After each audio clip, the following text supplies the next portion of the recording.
If you had asked me a year ago what I thought of marriage, I would have told you it was the best decision I ever made. My name is Daniel, and I've always been the kind of guy who believed in loyalty, in commitment, in building something real. So when I met Lila, beautiful, sharp, ambitious, I thought I'd hit the jackpot. Our love wasn't a whirlwind. It was slow-burning, deep, or so I thought. We met at a networking event.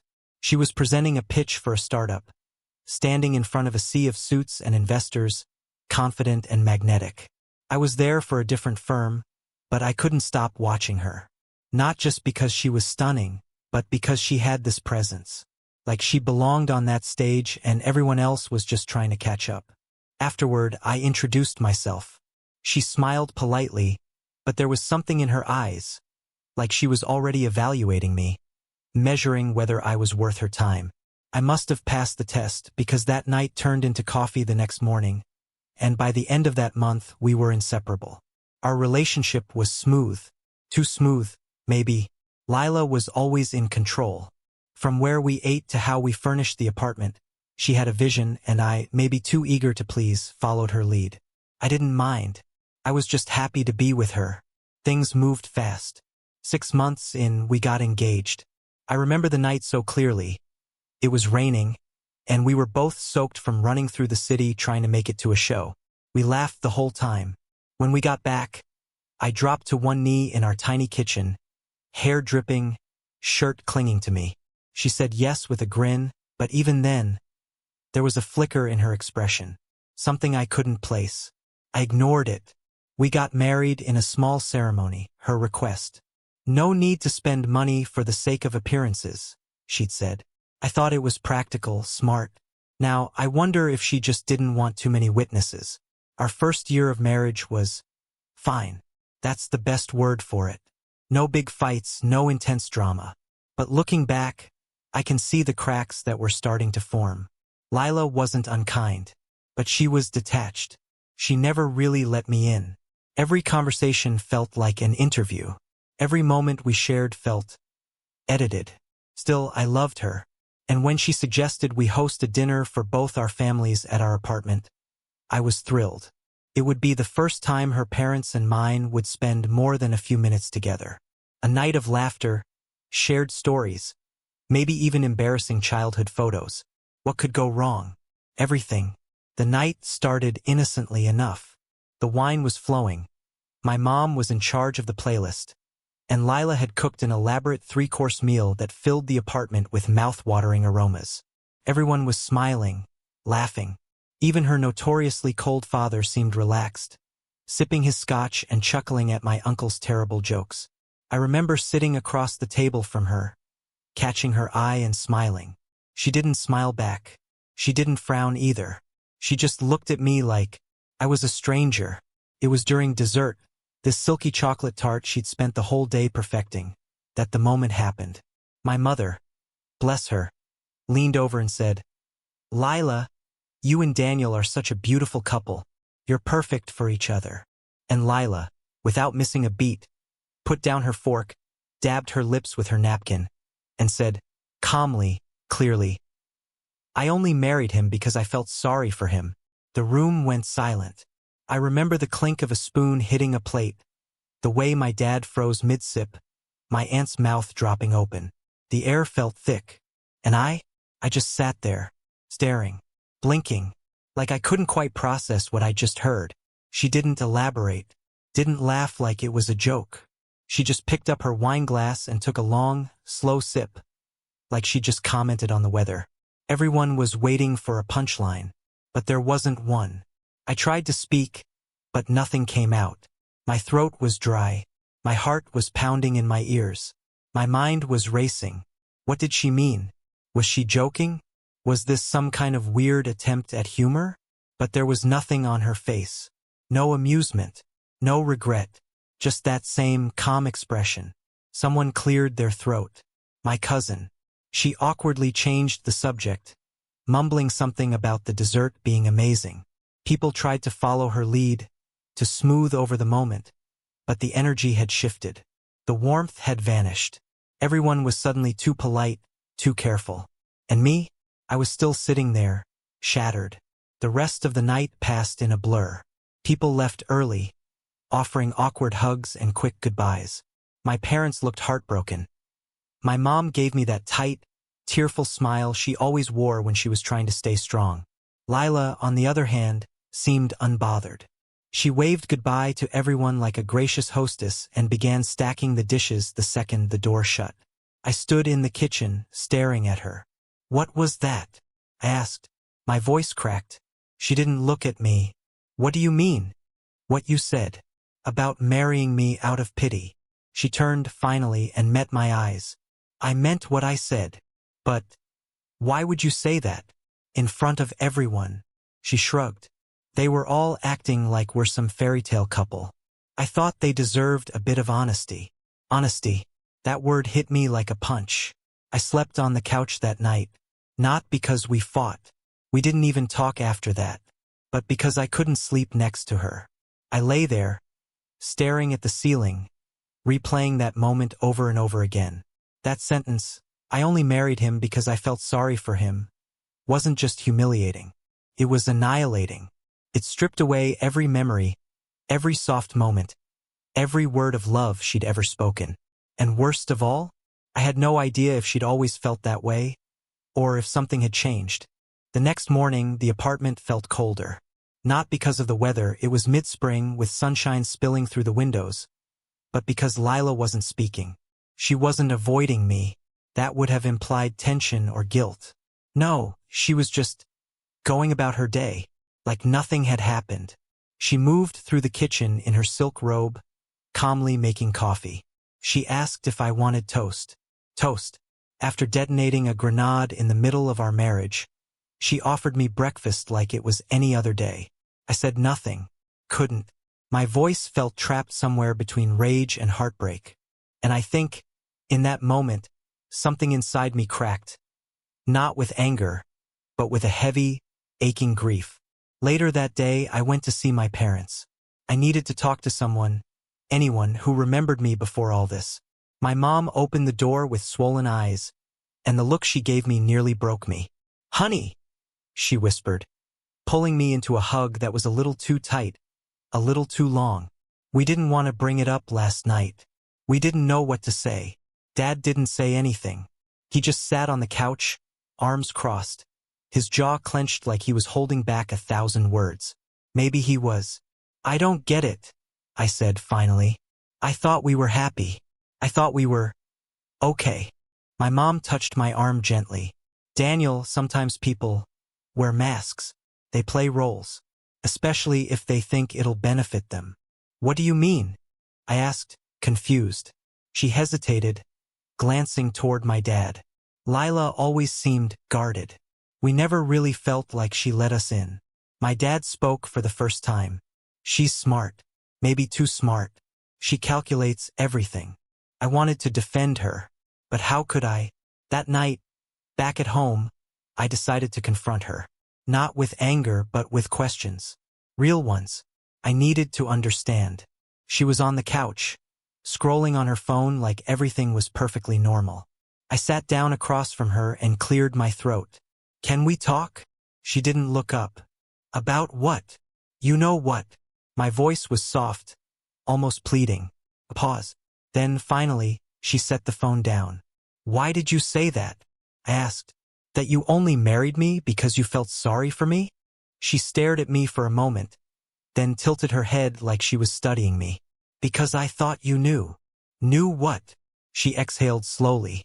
"Daniel, you were always so eager, so kind. Too kind, maybe. I thought it was sweet at first. But over time, it just felt like you needed me more than I needed you. And I didn't want to hurt you." I blinked. "So you married me out of guilt?" "No," she said almost instantly. "I married you because it was convenient. You loved me, you supported me, and I thought maybe I'd grow to love you the same way." My stomach dropped. "You thought." "I tried," she said, her voice flat. "But it never happened. And last night, with everyone going on and on about how perfect we were, I couldn't keep pretending. I couldn't believe what I was hearing." She didn't even sound remorseful, just tired. like she'd carried a secret for too long and was finally relieved to let it go. "You could have told me before," I whispered. She shrugged. "Would it have changed anything?" "Yes. It would have changed everything." Discovery. Over the next few days, I began noticing things I had ignored before. Lila had always kept her life compartmentalized. She had friends I'd never met. She took solo trips every few months, always under the excuse of needing space or inspiration for work. She was constantly on her phone, and if I ever walked into the room unexpectedly, she'd lock the screen almost instinctively. Was it paranoia? Maybe. But once you've been burned, even a flickering candle looks like a threat. I started digging. I didn't want to. I hated the idea of snooping, but I needed the truth. One night, while she was in the shower, I checked her laptop. She rarely used it. Most of her work was on her tablet, but she'd left it open on the desk. I opened the browser. Nothing suspicious. Then I checked her email. At first, it was mundane newsletters, work messages, appointment confirmations. But then, I saw a folder labeled Personal. Inside were dozens of emails with someone named Matt. I didn't recognize the name. I clicked the most recent message. It was from 2 weeks ago. "I know I said I'd end it, but I can't. Being with you feels real. With Daniel, it's like I'm just acting. I hate myself for it, but I don't regret us." I stared at the screen, my pulse roaring in my ears. There was more. Dozens of messages. Long, emotional emails. Some angry, some passionate. Pictures. Plans. She wasn't just confiding in this man. She was with him. Emotionally, if not physically. And suddenly, her coldness made sense. The dinner humiliation made sense. She had wanted out. But instead of ending things privately, she dismantled me in front of everyone. Why? Because she needed me to be the villain. The pitiful husband. The man she tried to love but couldn't anymore. That way, when she left, she wouldn't look like the heartbreaker. She'd look like the woman who stayed too long. I closed the laptop, my hands trembling. I didn't cry. Not yet. That night, I lay awake, staring at the ceiling again. But this time, I wasn't broken. I was awake. Really awake. For the first time in years, I saw Lila clearly. Not as the woman I loved, but as the woman who wore the mask of love just long enough to get what she wanted. It's strange how, after your world crumbles, a strange kind of clarity settles in. The shock had worn off. The pain had scabbed over. What remained was something else, resolve. This wasn't just about a broken marriage anymore. This was about how far someone would go to rewrite a story so they could come out looking like the victim. Lila had chosen to humiliate me in front of everyone for a reason. If she'd simply left me, people would ask why. But by making me look small, pitiful, and unworthy of love, she got to control the narrative. It wasn't her fault, it was mine. Because who would blame someone for walking away from a man she felt sorry for? That night, while she slept beside me like nothing had happened, I crafted my plan. The next few days, I acted normal. Actually, I acted better than normal. I was kind, attentive. I brought her coffee in bed, made her favorite dinner. I even laughed at her dry, disinterested jokes. And she noticed. She started engaging again. Nothing warm or loving, but curious. Like she was wondering if I had truly accepted her emotional sucker punch at the dinner table. Maybe she even believed I had, that I was too broken to fight back. One night, as we were finishing dinner, I mentioned a small get-together I wanted to host. "Just a few close friends," I said casually. "Some wine. Good food. It's been a heavy few weeks. Would be nice to just breathe a bit." She hesitated. "You want to throw a party?" I smiled. "Something like that." She nodded slowly. "Okay, I guess." Perfect. In the days that followed, I carefully curated the guest list. My family, her family, a few mutual friends. And then, as an experiment, I invited Matt. Not directly. I created a fake email under a fake name. Claimed to be an old college friend of Lila's who'd heard about the party and thought Matt should come. "It'll be great to finally meet Daniel," the message read. I knew she'd see it. I wanted her to. I needed to see how she'd react under pressure. Because people show their real faces when they feel cornered. And sure enough, the night before the party, she brought it up. "Do you know someone named Matt Halston?" she asked, too casually. I shook my head. Name doesn't ring a bell. "Why?" She held up her phone. "Someone invited him to our get-together. Says they know me from college. Do you think that's weird?" I played it cool. "Probably someone trying to reconnect. If you don't want him to come, I can reach out and cancel." She paused, eyes narrowing slightly. No, it's fine. I just don't remember the name." She remembered. I saw it in the way her lips pressed together just a little too tight. The flicker of recognition she couldn't hide fast enough. She was worried. Good. The night of the party arrived. The apartment looked warm and inviting, filled with flickering candles, soft music, and the scent of rosemary chicken baking in the oven. Guests arrived slowly. My parents, cousins, a few friends from work. Lila wore her favorite burgundy dress. The one she knew made heads turn. She moved through the room like a hostess on autopilot, smiling, chatting, pouring wine. But I was watching. Every glance she threw at the door. Every time her hand twitched toward her phone. She was waiting for him. And at exactly 8:43 p.m., he arrived. Matt, tall, clean-cut, the kind of guy who knew he looked good and didn't try to hide it. He walked in with the ease of someone who wasn't hiding an affair, which told me everything I needed to know. He had no idea I knew. "Hey," he said, offering a hand. "You must be Daniel." I shook it, holding his gaze. "I am. You're Matt." "Yeah. Lila invited me last minute. I hope it's okay." Lila's eyes widened from across the room. "Of course," I said with a smile. "Welcome. Drinks are in the kitchen." He nodded and walked off. And that's when Lila came to me. "What the hell is he doing here?" she hissed, voice low and sharp. "I thought you said he was invited?" I replied, voice calm. Her jaw tightened. "I didn't think he'd show up." I leaned in slightly. "He seems nice. Friendly. Maybe we should be better hosts." Her eyes narrowed. "What are you doing?" But I walked away before she could finish. Halfway through the night, I tapped my wine glass and called for attention. "Hey, everyone," I said with a grin. "Sorry to interrupt. Just wanted to say a few words." Lila froze. She knew me well enough to sense something was coming. "I just wanted to thank you all for being here. It's been a challenging few weeks. As many of you know, Lila and I have been working through some things. Relationships are complex, full of highs, lows, and revelations. A few nervous chuckles.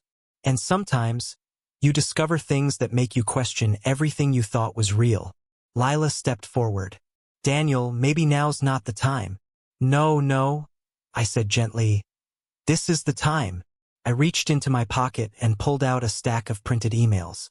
I had them ready, printed word for word from Lila's secret correspondence with Matt. I held them up. "Like these, for example." Gasps. Lila's face drained of color. "This is from Lila to Matt. With Daniel, it's like I'm just acting. I hate myself for it, but I don't regret us." I turned the page. Or this one. "I only married him because he was safe, stable, boring." The room was dead silent. I didn't want to do this. I didn't want to embarrass anyone. But someone already did that for me a week ago. Remember? My parents looked like they'd seen a ghost. Matt stood still, pale, confused. "Lila," I said quietly, "I was willing to love you through your coldness, through your control. I even forgave you for humiliating me. But this is who you really are." Lila opened her mouth, but nothing came out. There was nothing she could say.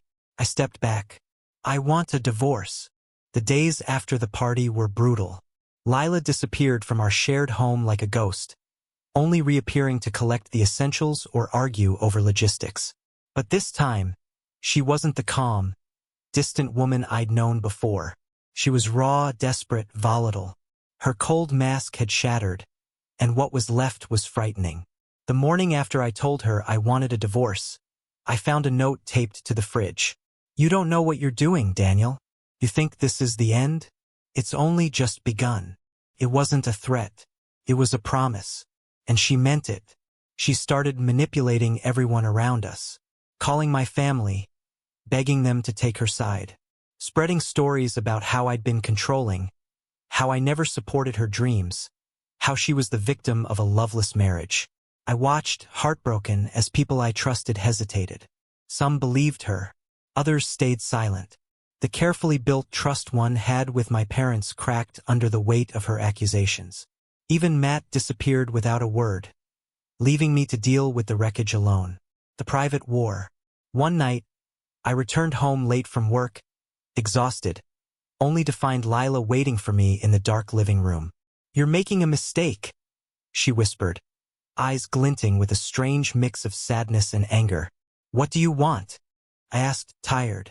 "A chance," she said, stepping closer. "To explain. To fix this." I wanted to scream, to throw her out. But instead, I listened. She told me about the loneliness she felt, how she believed I never really saw her, only the version she wanted me to love. About the pressure of pretending to be someone she wasn't. And yes, about Matt, how he was the escape she thought she needed. But when she said, "I didn't mean to hurt you," I realized something. It wasn't about hurting me. It was about hurting herself. Or maybe she didn't even know who she was hurting anymore. Then came the real bombshell. One afternoon, going through our joint bank statements, I found something strange. Large sums of money withdrawn from our accounts, transfers to unknown places. When I confronted her, she broke down. "Those weren't mine," she cried. "They're his." I didn't understand. "Matt," she sobbed. "He convinced me to give him money for his business. I thought it would save him. I thought if I helped him, he'd leave me alone. It was worse than an affair. It was financial betrayal." I felt the floor drop beneath me. Not only had she lied about us, but she dragged me into a mess I didn't see coming. That night, sitting alone in the dark, I realized I had two choices: to fight for a marriage that might never have existed, or to fight for myself. I chose the latter. I called a lawyer. The lawyer's office smelled sterile and cold, but it was the first place I'd been in weeks where I felt a flicker of control. Signing those papers was terrifying. It was admitting the end of something I had once believed in with all my heart. But it was also the beginning of something else, my freedom. Rebuilding pieces. The days that followed were not easy. Friends took sides. Some avoided me. Others reached out quietly, offering support I hadn't realized I needed so desperately. At work, I threw myself into projects, long nights, meetings, anything to keep my mind off the chaos at home. But nights were the hardest. Lying awake, the silence would swallow me whole. I missed the person I thought Lila was, but I refused to miss the woman she showed me, the woman who humiliated me in front of everyone and shattered my trust. Finding strength in vulnerability. One evening, a close friend pulled me aside. "Daniel, you don't have to do this alone," she said gently. For the first time, I let myself be vulnerable. I joined a support group for people going through painful breakups and betrayals. Sharing my story out loud, hearing others' pain, made the weight lift bit by bit. It didn't fix everything, but it reminded me I wasn't alone, and that healing was possible. The surprise. Months later, when the divorce was final, something unexpected happened. Lila reached out, not with anger, not with accusations, just a message: "I'm sorry. I was scared. I didn't know how to be honest with either of us." I read it twice. Part of me wanted to reply with everything I'd bottled up, but I didn't. Instead, I felt a strange peace. Sometimes the greatest closure comes not from confrontation, but from acceptance. The lesson, looking back, the humiliation, the betrayal, the heartbreak, they were all chapters in a story about finding my own worth. I learned that love should never feel like a performance or a prison. I learned that real strength isn't hiding pain. It's facing it and moving forward anyway. And most of all, I learned that no matter how dark the night, the dawn always comes. Conclusion, final thoughts. If you're watching this and have ever felt humiliated, betrayed, or invisible in your own life, know this: you are not alone. Your story matters. And sometimes, the end of one chapter is the beginning of the best story you'll ever write. your own. Thank you for listening to mine. If you found this story powerful or relatable, please like, share, and subscribe. I'd love to hear your thoughts or experiences in the comments below. Remember, sometimes the hardest truths lead to the strongest freedom.